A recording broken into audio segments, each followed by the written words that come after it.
Bonjour, bonjour, and welcome back for day 3 of our Premier Pas en Français. Premier Pas en Français means first steps in French. And I've designed this 5-day challenge to be for people who are brand new learners. Welcome, bienvenue, novices, or people who would like to do revision of some of the very basics when it comes to French language. Alors, welcome back for day I have 2 voices going on, so let me mute one of them. But I can see your comments. I am doing the live on YouTube, which I'm not used to, but we had some problems with doing it on Facebook yesterday. So I'm trying something new. If someone comes on live, I will get them to unmute themselves as and when they want to participate, repeat with me, ask questions so I can give feedback and some directions. Yesterday, we learned about greetings and making some polite requests and a little bit of introductions. So self-introductions, giving a few details about ourselves. So if you're here and you were here yesterday, please tell me in the comments one of the things we learned yesterday, which is where you live. Tell me where you live and your city, and I will come back. I will pop the link in the chat because I can see where it goes on YouTube. Oh, lots of messages, but this is the link. So if you're here and you want to come in like Pip and come in and join live into the room, and this is the link you need to click to get the Zoom link. Otherwise, on YouTube, you can comment below, and it looks like I can see both. So hopefully you can hear me. If you can, maybe give me a thumbs up or oui, a little bonjour or something, so I know you can hear me. And we will get started. So as I said, we did day 2 yesterday. Today is day 3. Then it's the weekend. I live in Australia. J'habite à Brisbane, en Australie. And in Australia, we're a little bit ahead of most other places in the world in terms of time zone.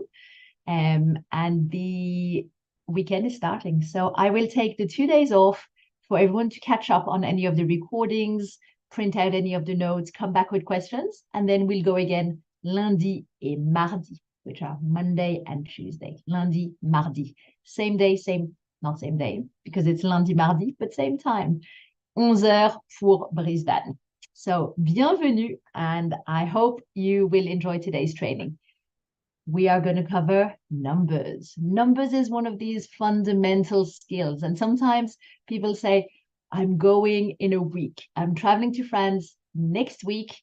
What's the absolute minimum I need to know? Or I'm going in 3 months and I have no time to learn French. I'm a French teacher, so I think they should make time to learn. But if they go with as little as possible, I get people to know their numbers. So we're focusing on that and a few other things, but I definitely insist on numbers because they open up so many doors. Whether you are having to do a transaction, you are going to be buying things, getting change, you're going to maybe be given an address, you might be given a time of departure of your train or your bus, a platform number, etc., etc., a closing time, a room number in a museum, go to room number 5F. If you don't understand 5F, you're not going to know where they're sending you. And it could just be just little by little, just take away from your trip. And then you get a much more fun experience if you do know a little bit more. So I do hope you will join me to learn some numbers. French numbers are not all that easy. They definitely throw a few curveballs. So today we're going to go to 20. So if you're here live, tell me, grab a piece of paper and a pen and write the numbers 1 to 20 on one side of your page, à gauche on your left, and just leave some space à droite on your right to take a few notes. I'm going to delay showing you what the numbers look like, because the more I delay the spelling of the word, the better you will sound. By that, I mean that when you see the spelling of French numbers, you'll probably be distracted by it. There's so many silent letters, letter combinations, and things that visually don't make sense. So what you see is not what you get. I want you to have a really pure phonetic interpretation of what you hear for that number, because that list will help you really nail numbers when you're communicating. So let's go.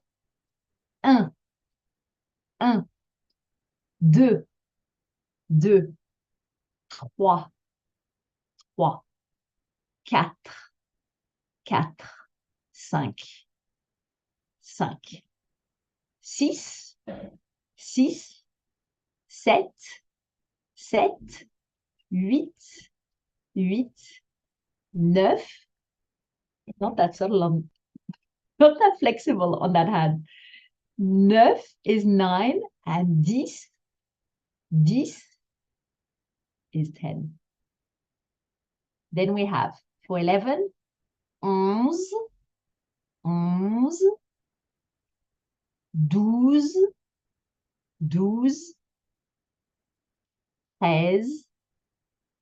13, 14, a bit longer this one, 14, it's the longest one so far, 15,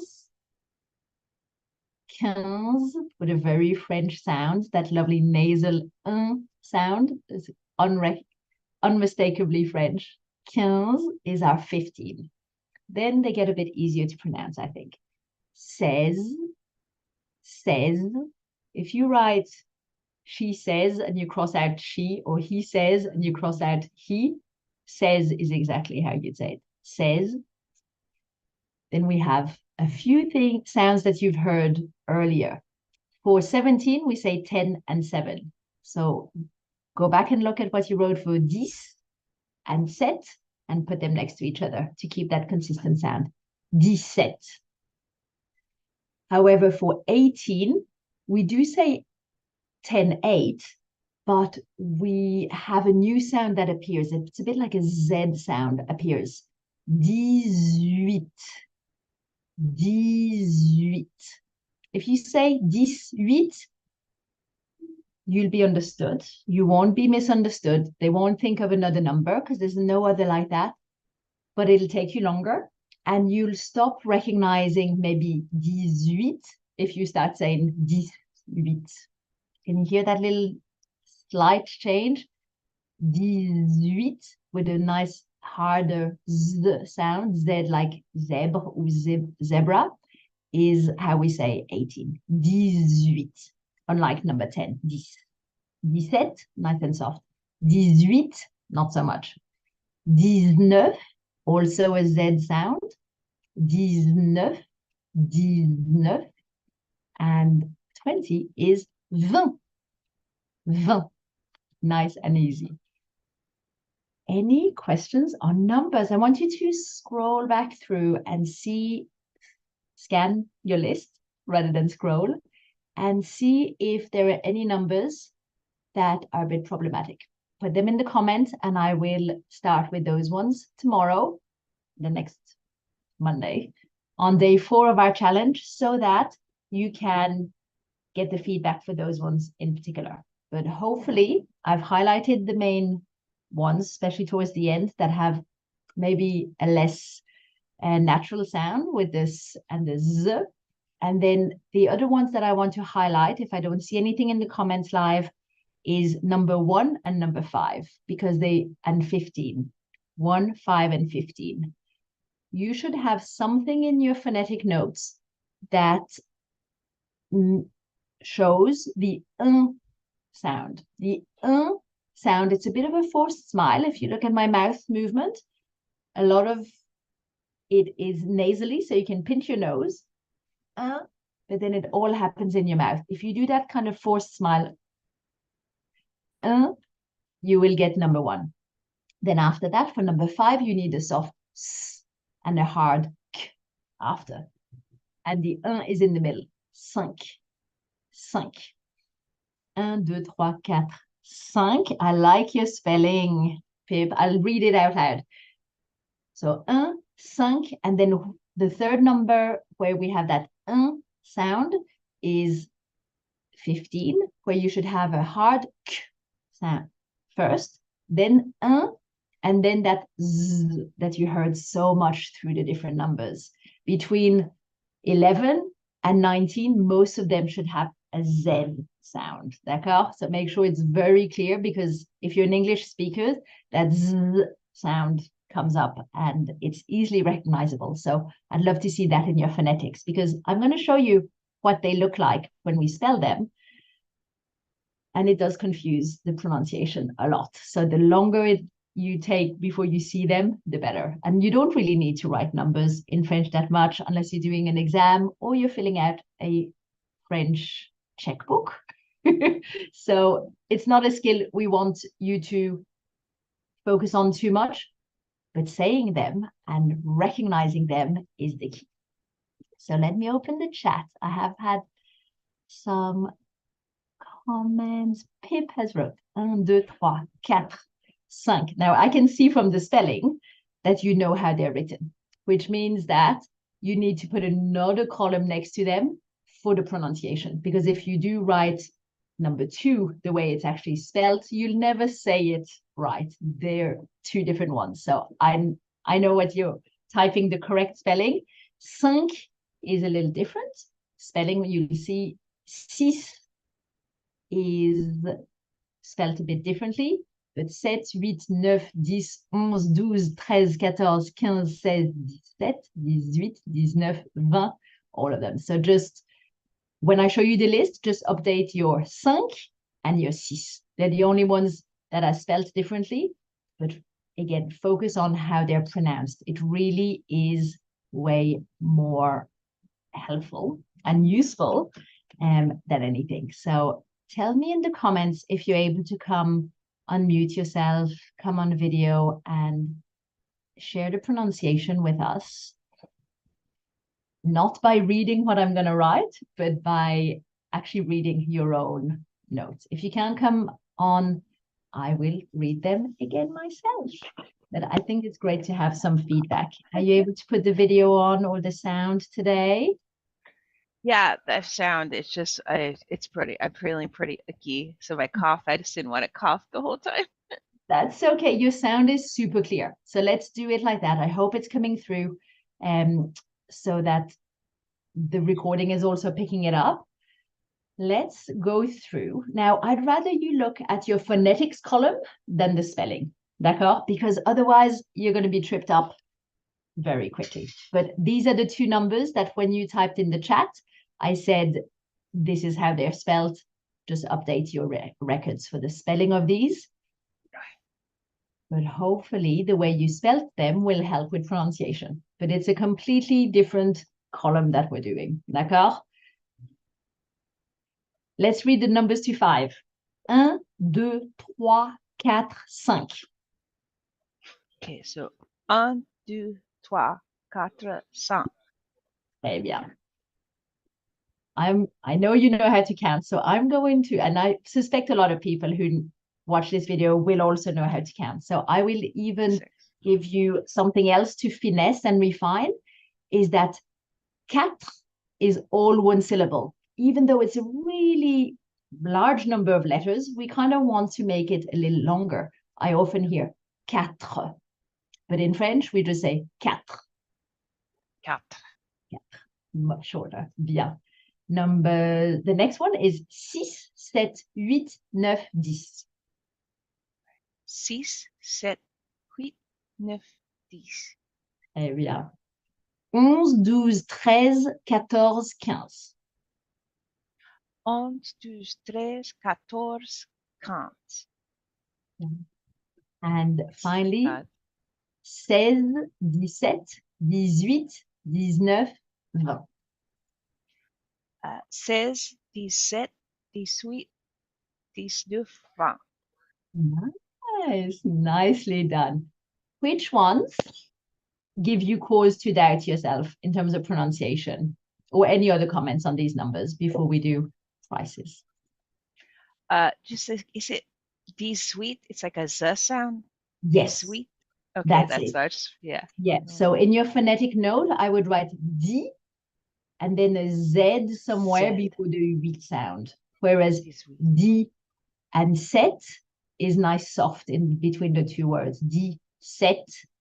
But 18 is like a new sound appears. Same with If we would say 10 and 9, 10 and 9. But when we say 19, we say 19. 19. Make sense? So, and also with the wheat too, right? 18. 18, 19 will have an extra Z. Make sure there's a Z sound in there. Wait. It does appear in that liaison of it. Très bien. Any others? 6. Yes. Number That 6 one gives and me a number problem. 10. Whatever you have for number 10, spell out the phonetic for number 10. Okay, let's see. D-E-E. Like, oh wait. I was typing it, but is it D-E-E? In French, oh, we did do the alphabet on the first day and you weren't here live. So it's D for D, D, and then E if you're doing a double E in English. Okay. And then I put a double S to make it nice and soft. 10. And then the only thing you need to change to do 6 is 6. It's just an S double E S sound. 6. 6. But 6 and 10. 10. But as soon as you use 10 in another word, like 17, 18, 19, it goes a little bit different, a little bit wonky. Très bien. Let me see. What I did see something. Yeah.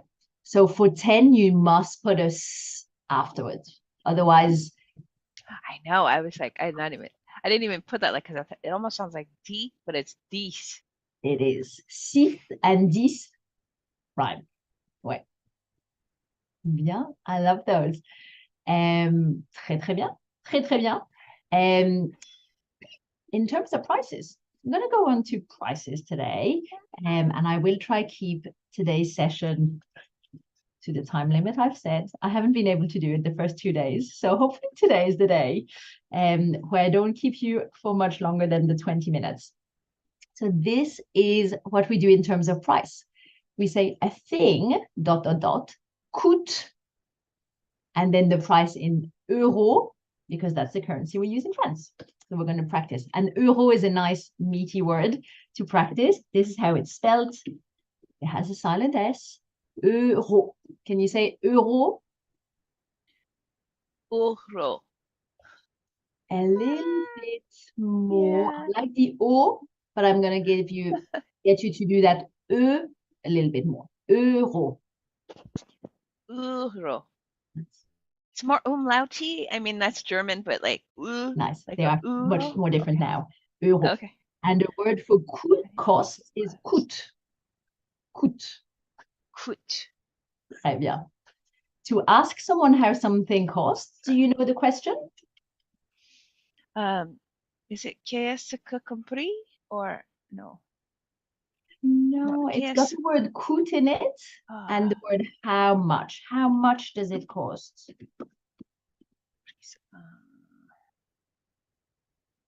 Is combien? Do you remember combien? Combien, of course. Combien How is much? how So much? combien Combien ça coûte? ça coûte? Combien ça coûte? And then you're pointing. Or instead of it, you say the thing. D'accord? So we'll go in order. I'll say, combien ça coûte un café au Louvre? Oh, so let's see. Combien ça coûte un café au Louvre? Bien. Un café au Louvre is the first price we're given here. And you can visually see the price is €3.50. We're going to say it in that order. The word for 3, the word for euro, and the word for 50. I've tried not to bring too many numbers, but 50 is new. Do you know how to say 50? 50? It is 50. Okay. I always get all the numbers crazy. So now put it together. 3,50 €. Eh bien, ça coûte 3,50 €. Combien ça coûte une carte postale dans une papeterie? This is a postcard in a newsagent's. So that would be 2 €. Ça coûte 2 €. Bien.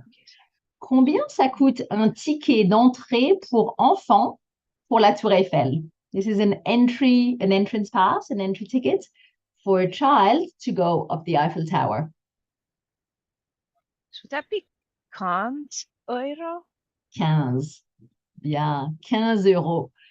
Combien ça coûte un sandwich jambon-fromage dans une boulangerie? This is a ham cheese sandwich in a bakery.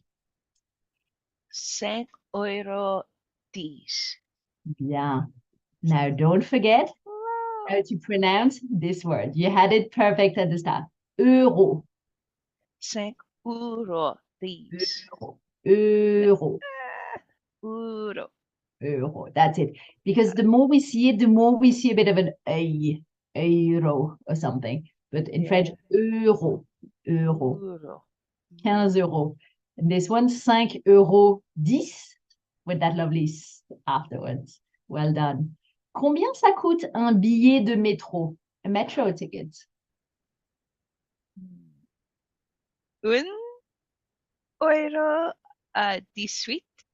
No, 19. 1,19 €. Nice. 1 euro 19. Yeah, I like that.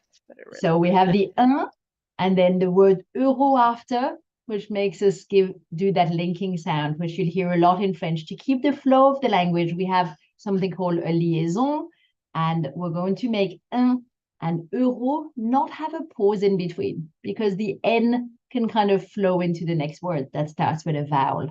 And we saw the vowels on day one, A, E, I, O, U, Y, as well as the letter H.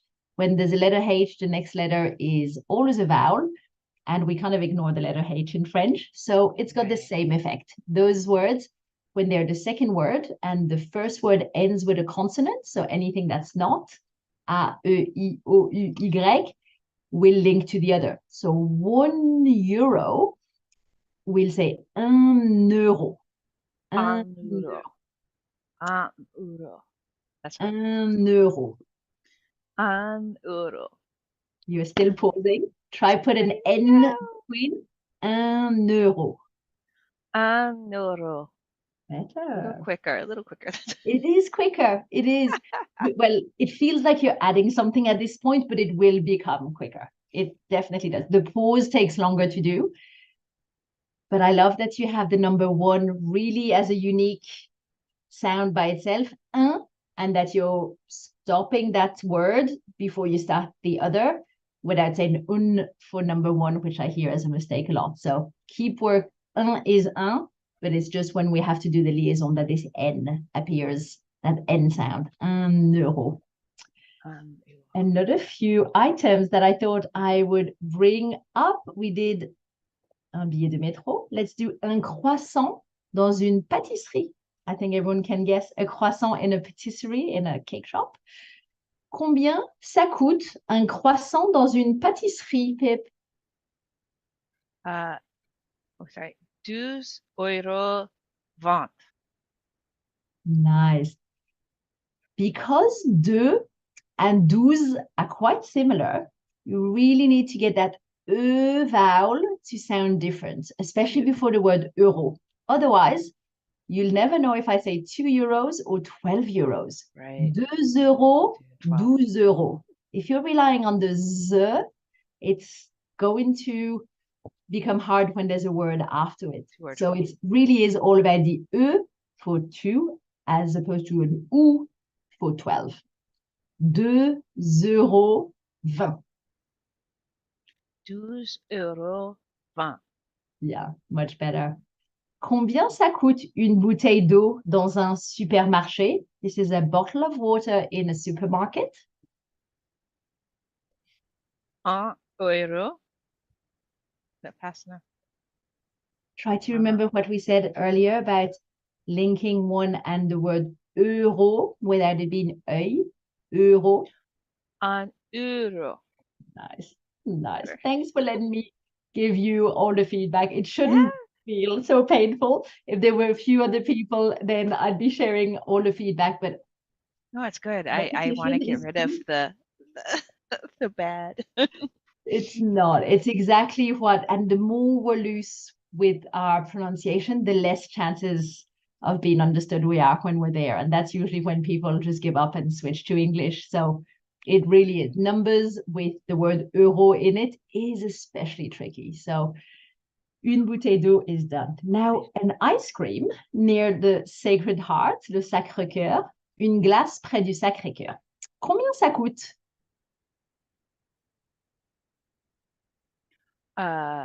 Let's see. 4 euro. 4 euro. Yeah. No. Quatre. And because quatre is even short, we can say 4 euros. 4 euro. That's it. Ouais. You Ouais. know? But 4 euros ou 4 euros, there's not as much of a gain in speed as 1 euro, which just flows much. 4 euros is still, that double R sound is the killer. You did really well. 4 euros. Bien. Then we have a souvenir, such as a key ring of the Eiffel Tower. Un souvenir comme un porte-clés de la Tour Eiffel. Combien ça coûte un souvenir comme un porte-clés de la Tour Eiffel, Pip? Un souvenir 5,50 €. Let me try it again. 5,50 €. Nice. You heard that euro and you went straight for euro. Lovely. Ouais. And finally, a French magazine, un magazine français. Combien ça coûte? Un magazine 4,29 €. No, 25. Sorry. I'm like saying 29. You fixed it. You fixed it yourself. That's it. Un magazine français, ça coûte ou coûte 4,25 €. So I know on this video I only went as far as 20, but to say 25, you take 20 and then you say 5. Exactly what you did. 25. Did you note that when I say 20, I only say 20 and both the G and the T are silent. 20. But Wow. when I say another number after for 25, then the T appears. So maybe list that one separately. 25, just do the numeric 25 and then 25 in a phonetic way next to it, because that T sound can throw you off otherwise, because you're not expecting it, because you worked really hard to say 20 correctly. But when we say 25, it triggers that T. It's no longer silent. 25. 25. Okay. Très bien. Thanks for coming live. It's so fun to do it. And that's what I wanted to do. I've always done it just as I speak to myself and I share the video, but I really wanted to try and do it interactively. So it's really great. Thank you for being the guinea pig for pronunciation and participating and taking on all the feedback. You did really well. Bravo, bravo. That's all for numbers. Merci. We will do jour 4, quatrième jour, our 4th day, next week on Monday, same time. I will probably do YouTube again. Just watch the email I sent just before. You will get the link to come in to the Zoom room and have this as an interactive. Or if you're asleep or busy, pas de problème. No problem. Just you can watch the replay and put your comments underneath. So if you're here and it was helpful, you can say thank you, merci in the comments. You can say a greeting, bonjour or bonsoir, that we worked on yesterday. All the greetings and polite requests were day 2. Day 1 was those key sounds for alphabet spelling and then vowels and silent letters at the end of words. And next week, we're doing some French culture and ordering when we're out and about. So you can do a little bit of food and drinks before the end of this challenge. Voila, voila. Just a lightweight training for today. Numbers, practice them.